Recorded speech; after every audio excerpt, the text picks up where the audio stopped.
Praise the Lord. வாழ்வை வளமாக்கும் தேவ வார்த்தை. சங்கீதம் 18 சங்கீதம் 26 புனிதனுக்கு நீர் புனிதராகவும் மாறுபாடுள்ளவனுக்கு நீர் மாறுபடுகிறவராகவும் தோன்றுவீர். ஆம், அன்பான கர்த்தருடைய பிள்ளைகளே, இந்த நாளிலே வேத வசனத்திற்கு விரோதமான செயல்பாடுகளை செய்கிறவர்களை குறித்து வேதம் தெளிவுபடுத்துகிறது.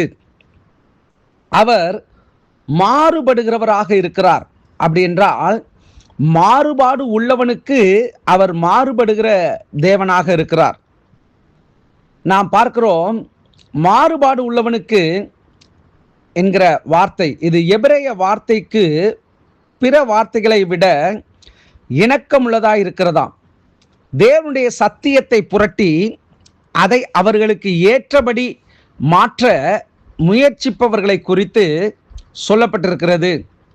உபாகமம் 32 பார்க்கிற பொழுது, அவர்களோ தங்களை கெடுத்து கொண்டார்கள், அவர்கள் அவருடைய பிள்ளைகள் அல்ல, இதுவே அவர்கள் காரியம், அவர்கள் மாறுபாடும் தாறுமாறும் உள்ள சந்ததியார் என்று சொல்லப்பட்டிருக்கிறது. கர்த்தருடைய பிள்ளைகளே, நாம் கிறிஸ்துவனுடைய ரட்சிப்பை பெற்ற ஜனங்கள். நம்மை நாமே தேவனுக்கு விரோதமான செயல்பாடுகளை செய்து நம்மை கெடுத்து விடக்கூடாது. நீதிமொழிகள் 2:15 மாறுபாடான பாதைகளிலும் கோணலான வழிகளிலும் நடக்கிறவர்களுக்கும் நீ தப்புவிக்கப்படுவாய் என்று சொல்லப்பட்டிருக்கிறது. ரட்சிக்கப்பட்ட தேவனுடைய பிள்ளைகளுக்கு நிச்சயமாக ஒரு மாற்றமும் ஒரு வித்தியாசமும் இருக்க வேண்டும்.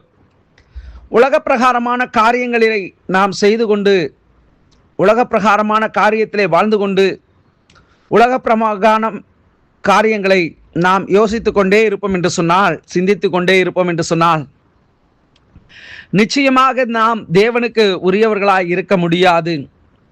இன்றைக்கு விசுவாசிகள் சிலர் தங்களுடைய வாழ்வை கெடுத்து கொண்டு அலைகிறார்கள். சமீபத்தில் ஒரு நபரை பார்த்தேன். அவரை பார்க்கிற பொழுது இருதயம் நொறுங்குகிறது, வேதனைப்படுகிறது, அங்கலாய்க்கிறது.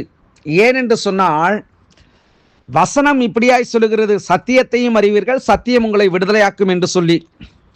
ஆனால் சபைக்கு வந்து கற்றுக்கொள்கிறதை பார்க்கிலும், எவ்வளவுதான் தேவனுடைய வார்த்தையை கேட்டாலும் இருதயமும் சிந்தையும் செவிகளும் கண்களும் திறக்கப்படாவிட்டால்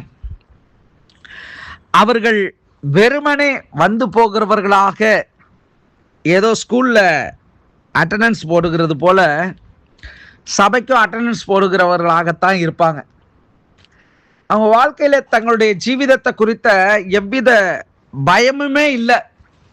இப்போ நாம் ஸ்கூலில் படிக்கிறப்ப ஹோம்ஒர்க் கொடுப்பாங்க டீச்சர்ஸ். அதை செய்யாமல் நாம் போனோன்னு சொன்னால் அங்கே அவங்க அந்த சைன் பண்ணுறப்ப நமக்கு அப்படியே உடலே நடுக்கும்.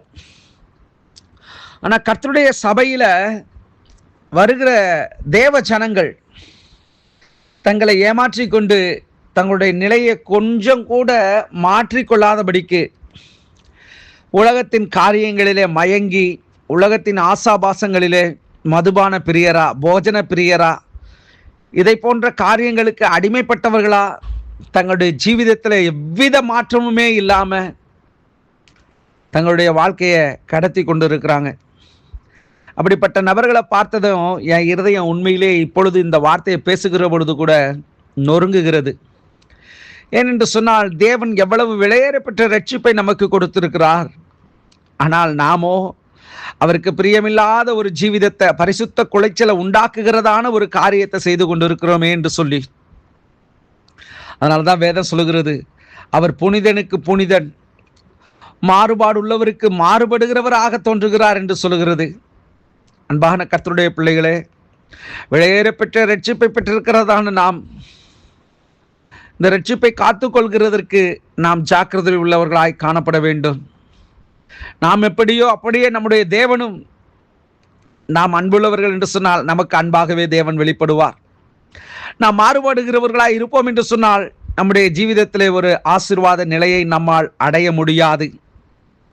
ஒரு திருடன் தன்னுடைய திருட்டுத்தனத்தை தன்னுடைய பிள்ளைக்கு கற்றுக் கொடுப்பான் என்று சொன்னால், முடிவிலே அவனும் அவனுடைய பிள்ளையும் அவனுடைய சந்ததிகளும் திருடன் என்கிற அந்த பட்டத்தை அடைவார்கள்.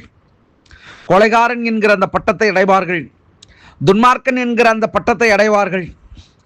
நீதிமானோ அவன் பாடி மகிழுகிறான். தன்னுடைய சந்ததிகளுக்கு அவன் நற்காரியங்களை அவன் வைத்து போகிறான். நீங்களும் நானும் எப்படி இருக்கிறோம்? அன்பான கர்த்தருடைய பிள்ளைகளே, இந்த வார்த்தை கேட்கிறவர்களே, மாறுபடுகிறவர்களுக்கு அவர் மாறுபடுகிற தெய்வமாய் இருக்கிறார். நம்முடைய ஜீவிதத்தை கர்த்தருடைய சமூகத்திற்கு நேராய் நாம் அர்ப்பணிப்போம், ஜெபிப்போம். நல்ல தகப்பனே, நீர் புனிதனுக்கு புனிதனாக, உத்தமனுக்கு உத்தமனாக தோன்றுகிறவர் அல்லவா? மாறுபாடு உள்ளவர்களுக்கு மாறுபடுகிற தெய்வமாய் தோன்றுகிறீர் என்று இன்றைக்கு வார்த்தையை பார்க்கிறோம்.